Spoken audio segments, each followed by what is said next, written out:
Hi friends, hope everyone has been doing well. I know it's been a long time, but there's no better time than the present. This will be my 16th month Klonopin free update. Sorry it has taken me so long to do this update, just been busy surviving windows and waves. It hasn't been easy for me at all to make it to this point. I've actually figured out going through a coronavirus pandemic shortly after jumping really wasn't that helpful at all.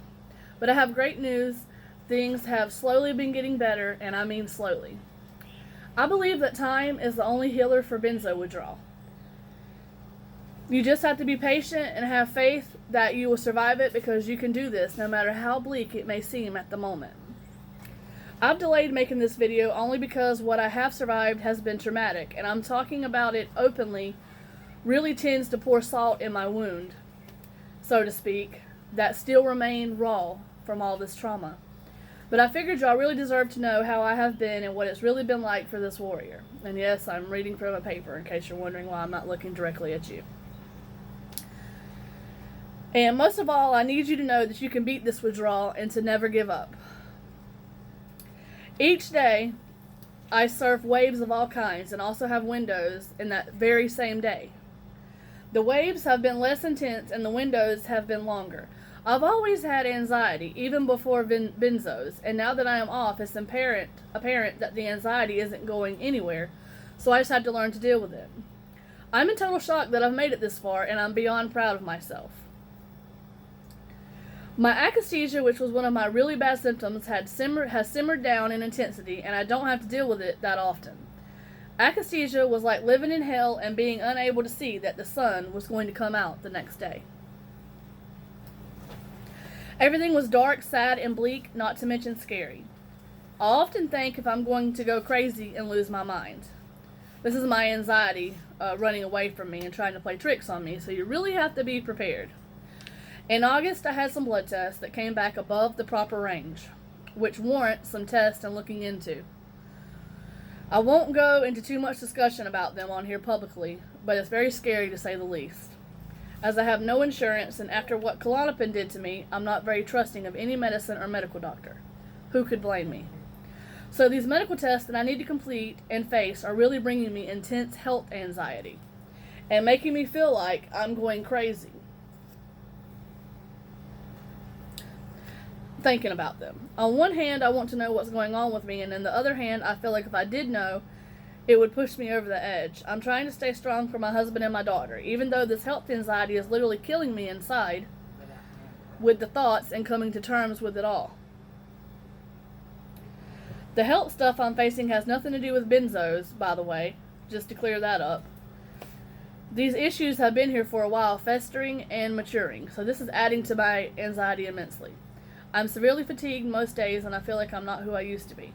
I try and not let it get me down, and I tell myself that tomorrow will be a better day. Going back to my health issues, I have always had a severe phobia of needles and blood draws. So facing these things will not come easy to me, and nothing will encourage me to want to do it. I obsess about it all day, every day, to a point that isn't healthy at all. I feel like I'm healing from benzo withdrawal, though. When I look back on how far I have come, I can see so much progress I have made. I really don't see a place for benzodiazepines unless maybe you're having a surgery or like a certain amount of months left to live. I cried when they finally added a black box warning to benzodiazepines, admitting that there could be a lengthy withdrawal if taken past the 2 to 3 week guideline. So minus my health issues, I feel like at this point I've done some healing. I won't put a number on it because it's hard to gauge, but will tell you it gets easier the longer you go without one. The more days that pile up behind you, the stronger I get. I've been unable to help a lot of people because I notice they ask for help and you spend time helping them only for them to not even take your advice at all. They just waste your time. So I've decided to put most of my energy into saving myself. It's also important to note that although benzo support groups on Facebook once saved my life and helped me learn how to taper, if you stay on them and marinate, you will find yourself getting triggered and brought down by constantly reading about others' experiences. Best thing to do is stay off the groups and focus on your own journey. I can't say when I'll make another video or even if I will. This isn't a goodbye either, it's just it's time for me to focus on my recovery and my health issues with no distractions. Another thing I find really important is distraction, and lots of it. It can keep your mind and body busy, and this will make this process a whole lot easier. Thanks for following my channel and showing me love and support. I wish you to have complete healing off benzos and know that I believe in you. If I can do it and I have chronic anxiety, you can do this too. Stay strong and keep your head up. And when you are swallowed by a wave that knocks you down, know that tomorrow will be a brighter day, when the sun will shine and the waves will pass, and a window will be waiting for you to embrace the reprieve from all the agony of withdrawal. It can't rain on us forever. I'm going to leave with a couple closing quotes. Look how far you have come. You have come carrying so much in your abiding heart and tired arms. You are a survivor. Here's to all of us who are so good at coping with our invisible disabilities that we make them even more invisible, even though what we really want is to be seen. Your struggle is real and you are a boss, whether it shows to other people or not. I'm not going to tell you your struggle is brave, because for most of us, we're just doing what we have to do. So I'll just say this, it's so fucking beautiful the way you keep putting one foot in front of the other. So now I'm just going to say a little bit after this. I'm surviving. It's not always easy, but it's not always hard. Has benzo withdrawal been the worst thing I've ever went through? Hell fucking yes, hands down. Besides the death of losing my brother, this is the worst thing I've ever went through. Many days I didn't think I would make it alive. Hell, I still don't know if I'm going to make it out alive. One thing I know is that I won't swallow another Klonopin.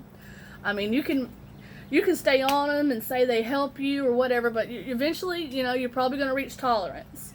And when you reach tolerance, you're going to be faced with the ugly beast, benzo withdrawal. So the best thing you can do is go ahead and consider possibly tapering off with the help of your doctor, of course.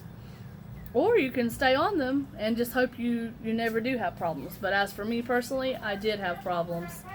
And I hope my channel has helped y'all. Like I said, talking about it isn't easy for me.